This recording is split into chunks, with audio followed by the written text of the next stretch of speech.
Varios incendios avanzan cara ás fronteiras de Galicia. Por un lado Zamora, polo outro Portugal. No norte loitan contra un lume voraz que deixa 5 feridos e destruiu varias casas. Que tal? Moi boas tardes, benvidos ao Telexornal. Aquí en Galicia está estabilizado o lume do concello lucense de Ourol e controlados os de Taboada e Monfero, que saltara ata o municipio veciño de Guitiriz. En todo caso, a nos obriga a estar preparados, estar alertas e estar disposto para traballar aquí. Dende logo, son os medios galegos e botar unha man cando é posible prestala. A compañía aérea Wizz Air instalará na Lavacolla unha das súas bases. Vai conectar Santiago con Roma e con Varsovia, ademais doutros 8 destinos nacionais. A cheminea da central térmica das Pontes vaise conservar como ben de interés cultural. Con todo, en hora e media, esta paisaxe vai cambiar para sempre, porque as 4 torres de refrixeración van caer nunha explosión controlada. Se todo sae segundo o previsto, derrubaránse ás 4 en punto desta tarde, ao mesmo tempo e en pouco máis dun segundo, como se estivesen feitas de papel e non de formigón. Unha derruba que poden seguir na web da Televisión de Galicia, en G24. A Xunta acaba de declarar toda Galicia en emerxencia cinexética pola preocupación que hai ante a presenza importante de poboacións de xabaril. Por vez primeira autorízase cazar xabarís en límite como medio para tentar frear os numerosos danos que producen. E Ceuta pide que se declare a emerxencia nacional tras a entrada a nado de centos de inmigrantes ilegais. O presidente cualifica a situación de descontrolada e pide que se peche a fronteira. O ministro do Interior viaxa cara á zona, pero descarta a emerxencia. O presidente de Ceuta é quen cualifica esa situación como descontrolada. A compra no supermercado cambia, mercamos máis a miúdo e facemos as compras máis pequenas, sobre todo de produto fresco. Como saben que encontran a fruta fresca, por eso veñen ou un día ou 2 días á semana veñen. Os precios se elevaron un montón e o gasto é bastante máis importante. E queda pouquiño para que Castrelos baile a ritmo de Chayanne, pero algúns queren asegurarse o sitio, así que coas cadeiras e coas paraugas protectores do sol agardan dende onde faga falla para poder gozar co ritmo do cantante caribeño. Tamén na Coruña están expectantes ante esta noite para poder vibrar ao ritmo de bachata e música latina. E nos deportes, a presidenta do Celta referiuse ao patrocinio que teñen con a banca propietarios do Deportivo. Marián Mouriño resolve o debate, entende que agora mesmo Celta e Deportivo non están ao mesmo nivel. Es verdad que puede ser una situación que si la valoramos viendo hacia el norte es más incómoda. Yo pongo en valor que a Banca ha estado 8 años y ha firmado 10 años con el club y no creo que luchemos por los mismos objetivos. Aún les faltan 14 años en primera para seguidos. Xe podemos dicir que Galicia é un dos refuxios da península. En boa parte do estado están sufrindo a 4ª vaga de calor do que levamos de verán, pero aquí temos un día fresco. Tan só temos aviso por temperaturas máximas na comarca de Valdeorras.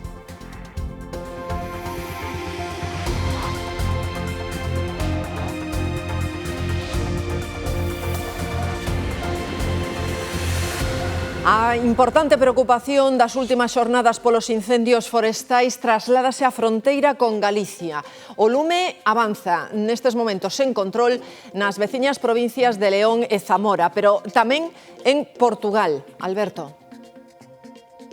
Estamos a apenas 40 kilómetros da fronteira con Verín, na aldea de Santa Valla, na Cámara Municipal Portuguesa de Valpasos. Nesta aldea estiveron toda a noite rodeados por o lume e incluso as faíscas provocaron que arderan casas. O caso desta que temos ás nosas costas, unha das casas habitadas, pero 2 dúcias máis delas, entre as deshabitadas e as casas abandonadas. Tamén arderon vehículos situados nunha chatarrería aquí a carón da aldea. Ninguém dormiu em toda a noite. Em pouco tempo descontrolou completamente. Parecia o fim do mundo. Do pánico á esperanza, o lume que ameazaba o municipio luso de Mirandela comeza a ceder. As fagulhas vinham e começava a arder aqui dentro da aldeia. Está dominado nun 80%, pero o balance provisional é durísimo. 5 feridos e 21 casas queimadas. Estivemos rodeados todos, cheios de lume. A tregua no país veciño contrasta coas escenas que se viven no sur de Zamora.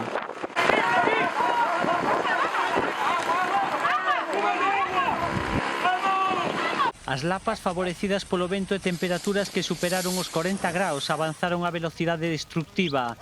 11.000 hectáreas arrasadas nun día. Rápido.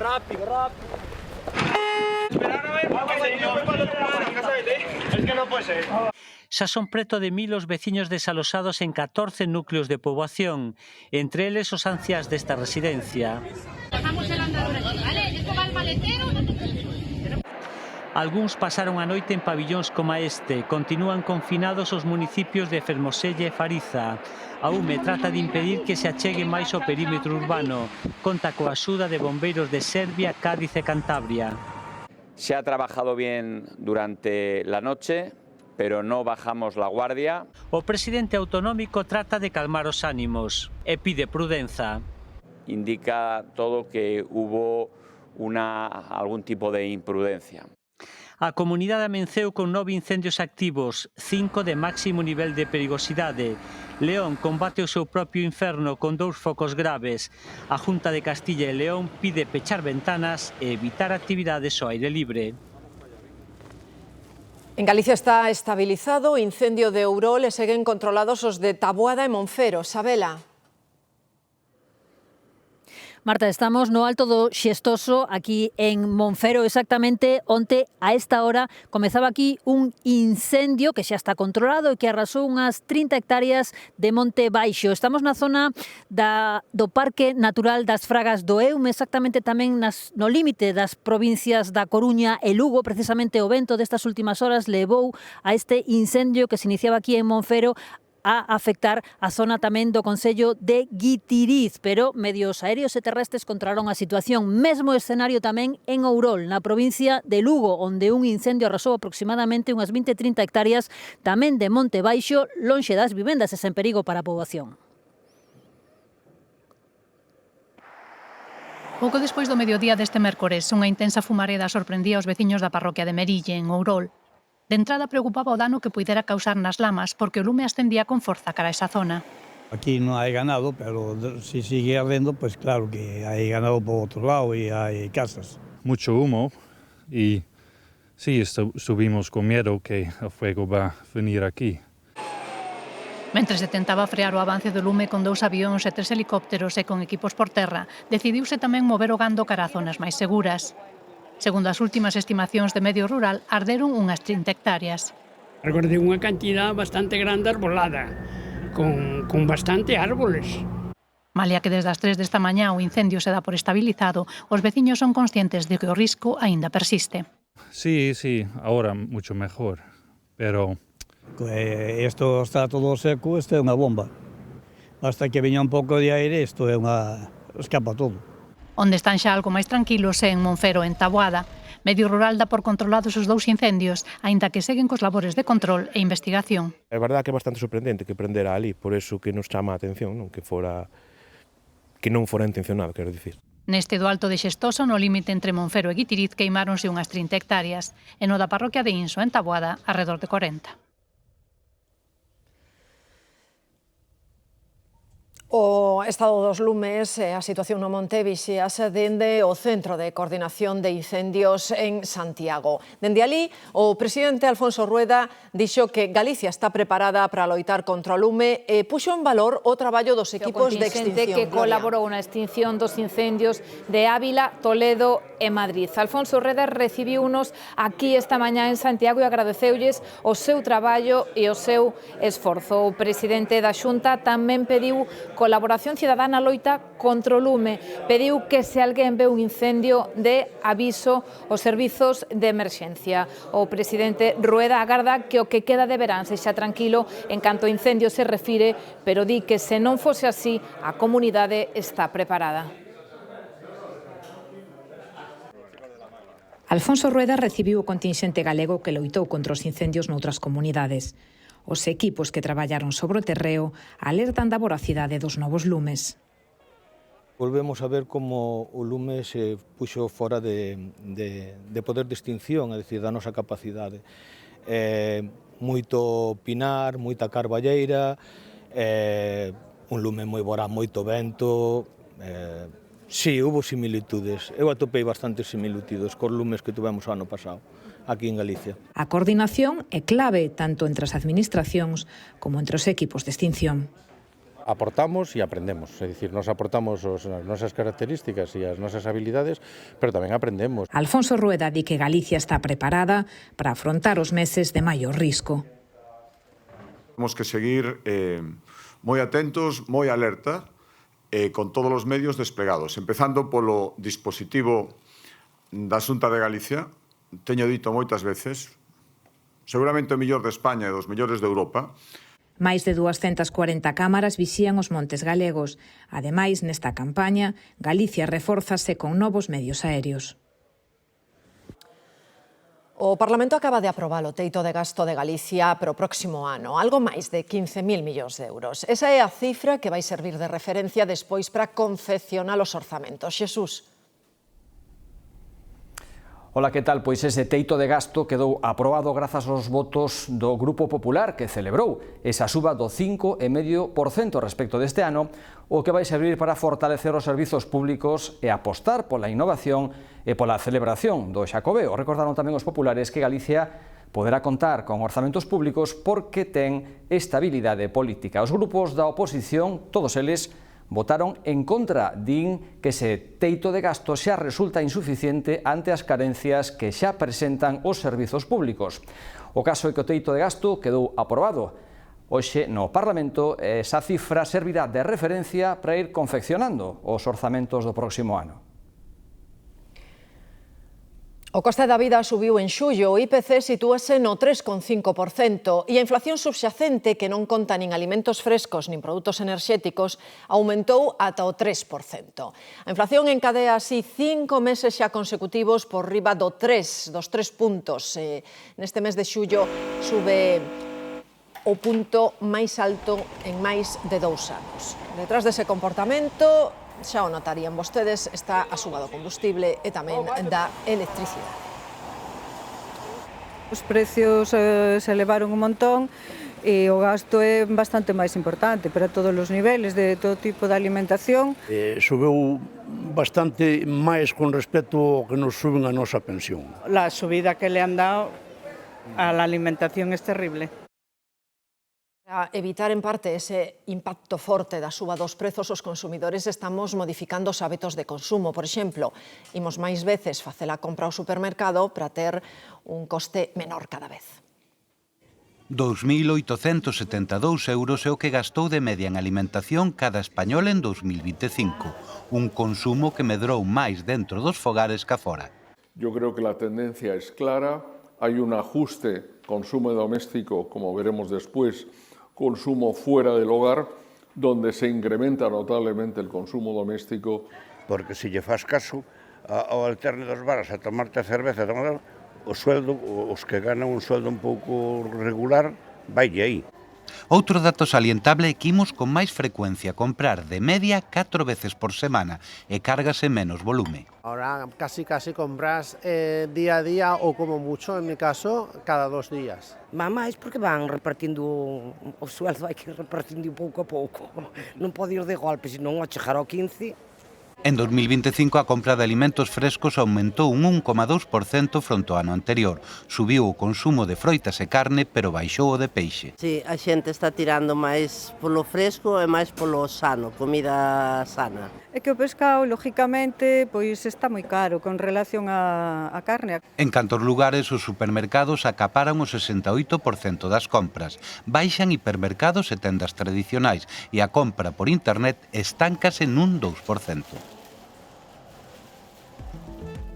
A aeroliña Wizz Air instalará unha base no aeroporto de Santiago. Na Lavacolla, nestes momentos, xa teñen unha base os avións de Vueling, mentres que Ryanair pechaba a que tiña operativa no mes de outubro. Agora chega a Húngara e faino con novas rutas, lóxicamente, 6 a cidades da península, que son 3 tamén a Canarias, e 2 destinos internacionais que estarán operativos dende o mes de decembro.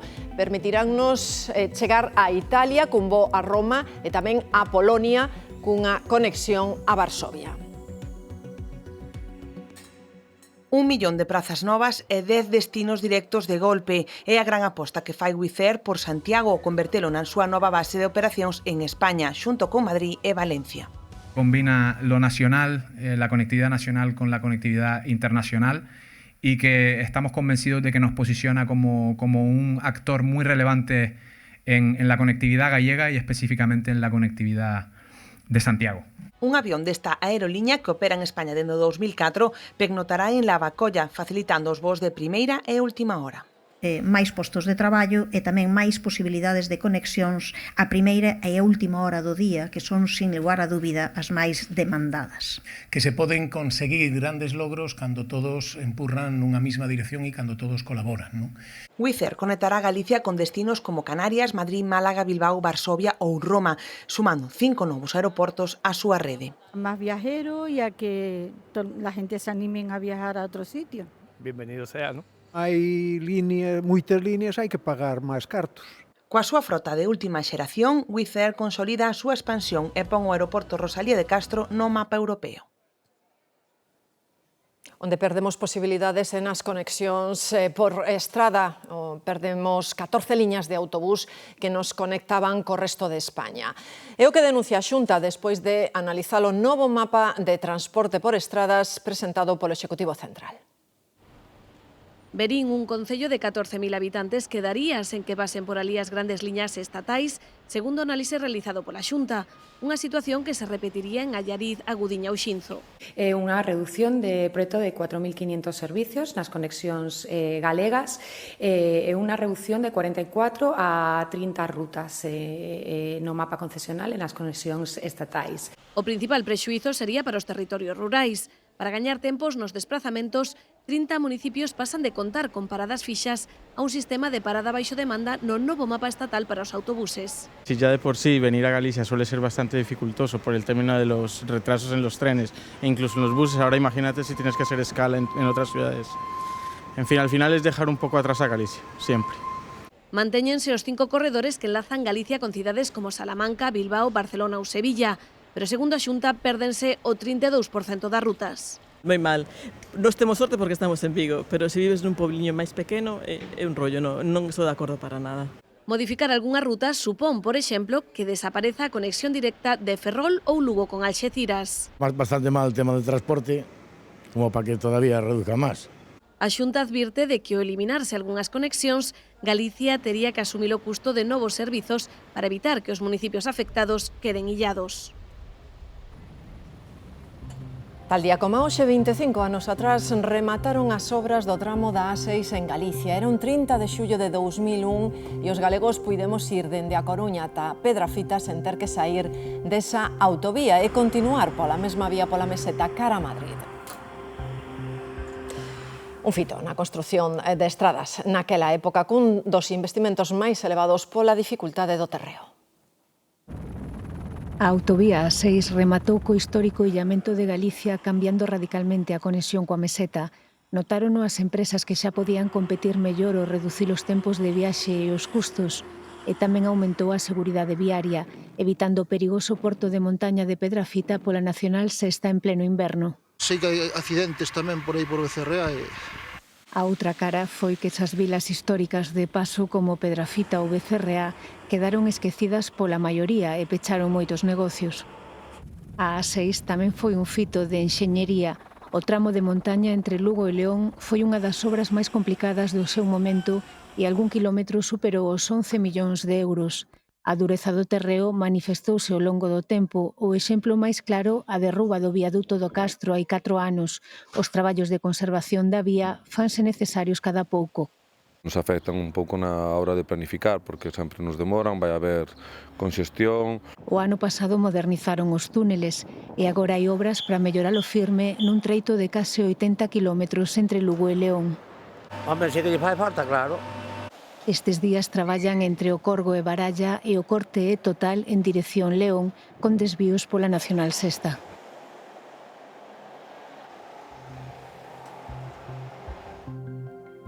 Esta imaxe que teñen nas súas pantallas é a imaxe en directo. É unha imaxe que vai facer historia porque en breve as 4 torres de refrixeración desta central térmica das Pontes van desaparecer. Non apenas sempre está aí que tiren o que foi parte da túa vida. Da miña foi toda, eu nací as torres aí e dame mágoa que as tiren, pero bueno. Vin como se empezaron a facer, vou ver como se terminan como se acaban tamén. Pois poderán ver ás 4 da tarde, esas torres derrubaranse mediante, Xavier, unha explosión controlada. Sí, serán 400 kilos de explosivo os que permitirán facer unha explosión controlada e simultánea destas 4 torres de refrixeración. Será pouco máis dun segundo. Iso provocará un estalido, despois o colapso das 4 torres, un pequeno tremor, e por iso hai tamén un perímetro de seguridade arredor delas que fai que se corten as estradas e que tamén non se poida acceder á contorna da planta entre as 3:30 e as 4:30 da tarde. Hai xa moita xente paseando por aquí e en pouco máis dunha hora estas 4 torres deixarán de formar parte da paisaxe das Pontes.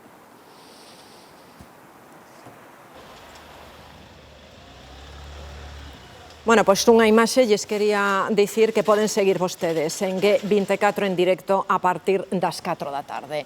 E esta é outra imaxe que pode pasar a historia en só uns anos. É habitual na zona vella de Santiago ver todas as mañás os repartidores que abastecen os locais de hostalería, pero está en marcha un proxecto para centralizar a distribución. A medida que se vayan sumando os hostaleiros, a zona vella de Santiago vai se ir liberando de tráfico. É unha nova plataforma loxística que dá os primeiros pasos, Dolores.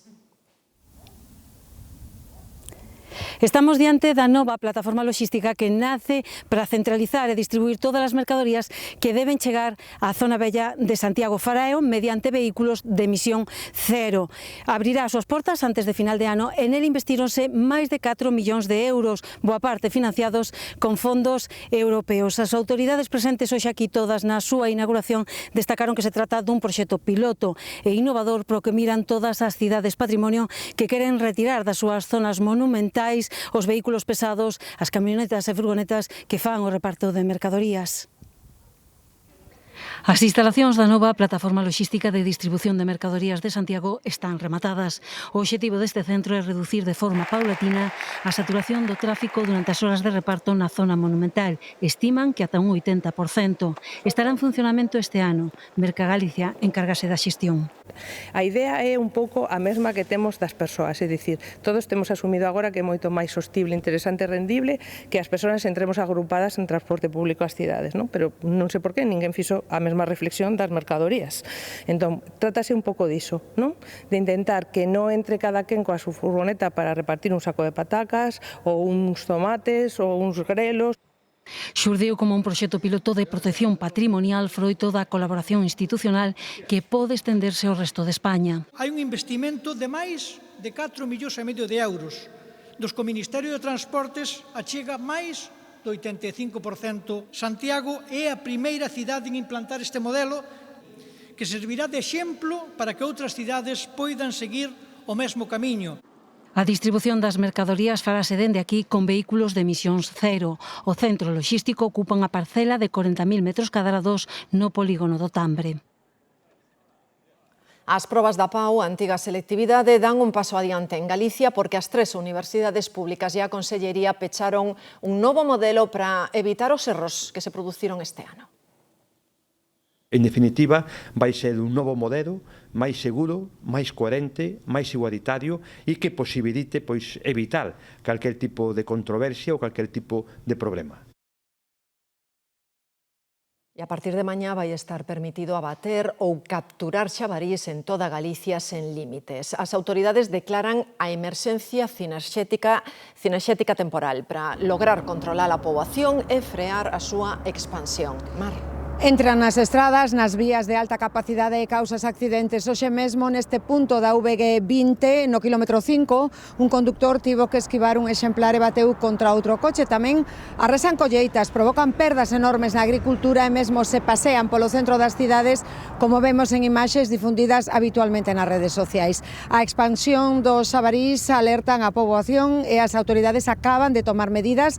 A Xunta declara emerxencia cinexética temporal en toda Galicia e permite a partir de mañá mesmo abatir ou capturar exemplares sen límite e amplía as xornadas de caza para limitar riscos, evitar danos e controlar o tamaño das poboacións desta especie.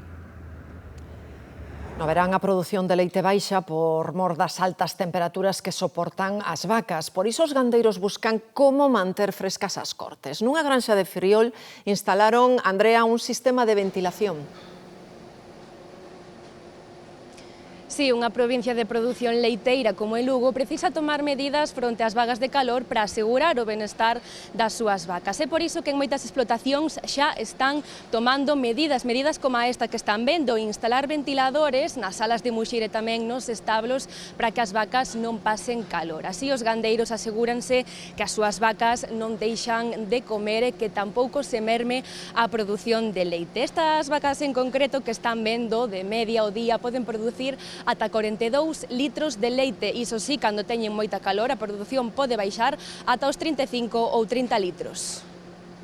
E xa se nota tamén a falta de auga no encoro de Cecebre que abastece a área metropolitana da Coruña. Mariola. Sí, é unha situación que afecta especialmente aos ríos Mero, Mandeo e Barcés, que abastecen de auga a moitos concellos da área metropolitana da Coruña e que provocan unha baixada de auga acumulada neste pantano de Cecebre. Un dato no que vai de mes o seu nivel descendeu un total de 10 puntos. Polo momento a situación non é preocupante, pero as perspectivas ante a ausencia de chuvias obrigan a tomar medidas en moitos concellos. É o caso de municipios como Oza Cesuras, Irixoa, Aranga ou Curtis, onde se comezan a aplicar medidas restrictivas, prohibición de regar, encher piscinas ou lavar coches. No caso de Oza Cesuras, ademais, prohíbese o uso da auga a partir das 7 da tarde fora do ámbito doméstico ou a hostelería. Non moi lonxe dese punto, pero á altura de Pontedoume, na AP9, hoxe padeceron importantes retencións de tráfico. E é que un camión que ia pola autoestrada comezou a arder e houbo que cortar a circulación para poder extinguir o lume. Arestora xa está o tráfico normalizado. Fai 50 anos, 30 de xullo de 1976, hai tempo xa, o goberno de Adolfo Suárez aprobou o decreto de amnistía para condenados por delitos políticos e de opinión. A medida excluía os delitos de sangue. Queríase sentar as bases da convivencia democrática e deixar atrás os desencontros da ditadura. Grazas a ese decreto, saíron de prisión 287 persoas. E Ceuta reclama emerxencia nacional tras a chegada nos últimos días duns 2.000 inmigrantes a nado. Esta noite intentárono uns 800 e un deles morreu afogado. A resposta do Ministerio do Interior é que non é posible porque a presión migratoria non está prevista pola lei. O ministro Grande Marlasca viaxa agora mesmo a Ceuta para seguir de preto a situación. A situación en Ceuta é de descontrol absoluto, así a definen os medios de comunicación da cidade autónoma. Aseguran que son miles as persoas que están bordeando o espigón para chegar a territorio español. Este tras conseguilos en Mella das Grazas, estoutros celebran. ¡Vamos la gente! Nos últimos días, alrededor de 1.500 migrantes chegaron a Ceuta, equivale ao 2% da súa poboación. Así, Juan José Vivas, presidente de Ceuta, exixía medidas ao goberno e pedía a declaración de emerxencia nacional. Es imprescindible que esto se considere una situación de emergencia, insisto, nacional y que se adopten las medidas adecuadas. Esta petición de socorro no es una confrontación política, no es una confrontación institucional, es la necesidad de abordar esta situación como un asunto de Estado. xa ten resposta do Goberno, non é posible a declaración de emerxencia nacional. A presión migratoria non está contemplada na lei como un risco do Sistema Nacional de Protección Civil. Desde o Partido Popular falan de indignación do Executivo. Si estamos en esta situación es porque tenemos un gobierno en España que desde luego ha desatendido sus propias responsabilidades en materia de inmigración. Grande Marlaska viaxa a Ceuta. Interior sinala que se traballa con máis recursos, medios efectivos para garantir a seguridade e o control migratorio. Destacan tamén a colaboración que está a prestar Marrocos. Pedro Sánchez levanta emerxencia nacional en Ávila e en Madrid tras conseguir controlarse o lume. O presidente do Goberno falou de razoable éxito do operativo. Dende o PP aseguran que non se pode improvisar cada vez que se produce unha emerxencia. Para Pedro Sánchez, o operativo contra o lume en Madrid e Ávila ofreceu unha moi elevada resposta eficaz. E destacou que durante estes días o Goberno Central, comunidades e concellos hemos trabajado como si fuéramos un único equipo. Traballo conxunto na resposta, pero que tamén é necesario na prevención. Volve a insistir no Pacto de Estado contra a emerxencia climática. Mentres, o Partido Popular asegura que é necesario un sistema nacional de resposta que se active dende o primeiro día. Al fuego no se le vence con consignas, sectarismo y con ecologismo de salón. Se le combate con medios, con una planificación anual rigurosa. E anuncian que levarán ao Congreso como proposición de lei o paquete de 50 medidas contra o lume que rexistraron no Senado e que, segundo Tellado, o PSOE votou en contra. Inglaterra está quedando sen auga. Acaban de declarar a situación de grave seca e só o 20% do país ten os niveis habituais de auga para esta época do ano. A isto súmanse os incendios forestais que obrigaron a desaloxar veciños. María. Sí, en ese contexto de seca declarouse un gran incendio forestal na costa leste de Inglaterra, o que obrigou xa a evacuar un camping e varias vivendas próximas. As autoridades declararon a situación como incidente grave e os servizos de emerxencia traballan aínda para controlar o lume. Este incendio chega tras a declaración por parte da Axencia Británica de Medio Ambiente da situación de seca en toda a parte sur do país, despois de que no mes de xullo apenas chovese un 7% do habitual. En algunhas zonas do sur as precipitacións non chegaron a 1%. Isto está a deixar ríos case sen caudal e as reservas de auga en mínimos. As autoridades xa restrinxiron o uso da auga en millóns de fogares. En Italia, as consecuencias das altas temperaturas notanas doutra maneira. Fixeron obras en moitas prazas de Roma, pero non tiveron en conta a calor do verán e o que tiñan que ser lugares para refuxiarse precisamente agora son, Javier, auténticos fornos. Así, o Concello de Roma gastou millóns de euros en remodelar rúas e prazas como esta onde nos atopamos. A Praza do Resorgimento, un lugar onde esperaban crear un pequeno espazo verde cheo de árbores, fontes e moita xente que debería estar aquí sentada, falando e pasando o rato. Porén, o certo é que os case 40 graus non están axudando esta escena idílica plantexada polo Concello. De feito, aínda nin puxeron as fontes que debería haber aquí para refrescarse. A praza converteuse nun lugar de paso para ir da estación de metro ao Vaticano, o que xa era antes, coa complicación, ademais, de que a reestructuración que fixeron polo xubileo quitou espacio á rúa e agora as colas no tráfico son maiores. Y si un glaciar se desprende así, no quiero pensar que será de mí, y si un golpe mortal. Esta é unha das cancións máis coñecidas de Xoel López, pero en menos de 2 semanas vai presentar un novo tema moi especial.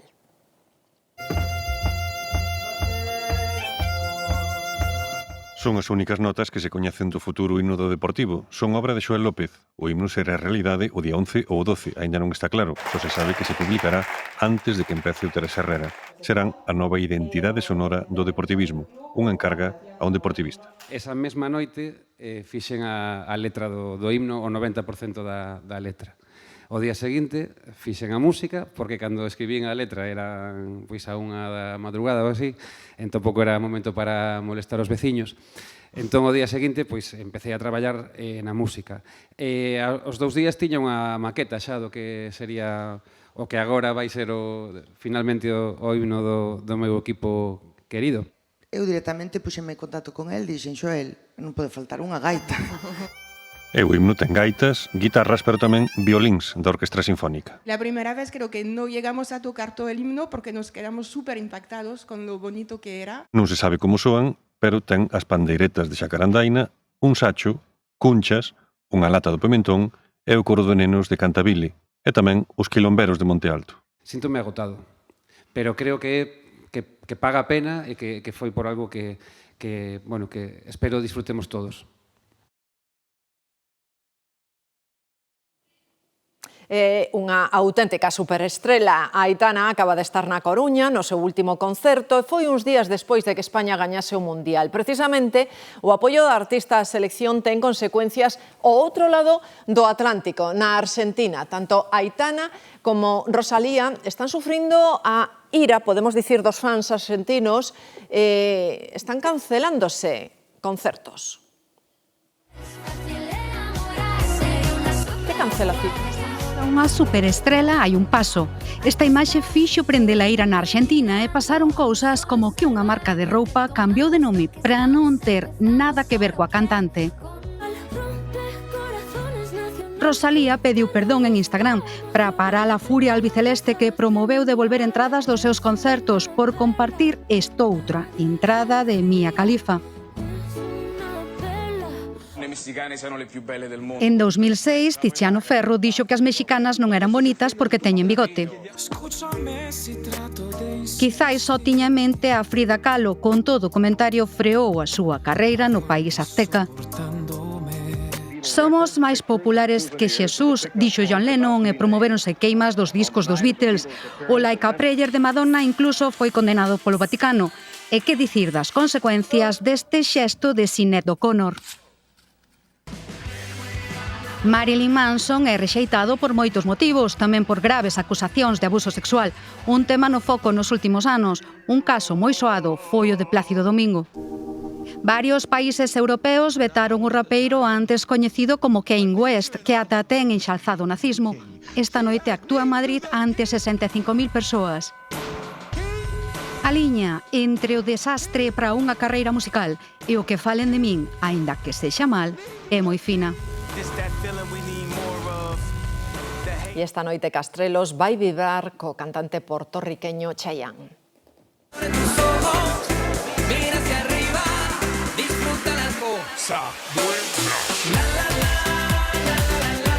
Os seus fans levan horas apostados no parque para coller o mellor sitio, un fenómeno que move masas. Tamén na Coruña hai colas para vibrar con Romeo Santos, moito ambiente para unha noite a ritmo de bachata. E outra cita, quedan menos de 2 semanas para eclipse total de sol. Preguntámonos que perspectiva, que imaxe poderán captar dela os encargados de vixiar a bóveda celeste. 700 metros sobre o nivel do mar, a bola do radar militar do Iroite na Serra do Barbanza marca un dos 2 enclaves do Exército do Aire en Galicia. Nas súas instalacións, por exemplo, realizan as prácticas de tiro os efectivos do Aeródromo de Santiago. Pero o principal labor deste escuadrón de vigilancia aérea é garantir a operativa do radar. Nuestro radar, que es del tipo Lanza, es tridimensional, con lo cual ve 365 grados a la redonda. El orden de entre 400 y 800 kilómetros de radio. Antes de subir, visitamos o almacén de repostos ou vemos os 4 grupos electróxenos que garantirían o funcionamento desta infraestructura mesmo cun apagón eléctrico moi prolongado. Tenemos una caseta radio también donde incluso compartimos algún equipo con AEMET. Desde arriba a vista é privilexiada. Muchos ganaderos que cuidan animales aquí. Dentro, o radar dá un xiro completo cada 6 segundos. El radar primario simplemente manda una señal y recibe un eco, y el radar secundario lo que hace es recibir la respuesta del avión, es decir, qué avión es y qué ruta sigue. Lo que se suele hacer es hacer una comprobación durante el momento del eclipse de si de alguna forma está interfiriendo o no, pero lo más probable es creemos que no va a interferir. Falamos agora, nada, un pouquiño do tempo. Xa están comprobando, na metade norte o ambiente segue encapotado. É certo que comezan a abrirse os primeiros claros no sur de Galicia, onde desta hora temos temperaturas relativamente altas, pero máis baixas que as destes días. En Verín 31 graus, pero moi preto, en Lalín estamos a 20 graus.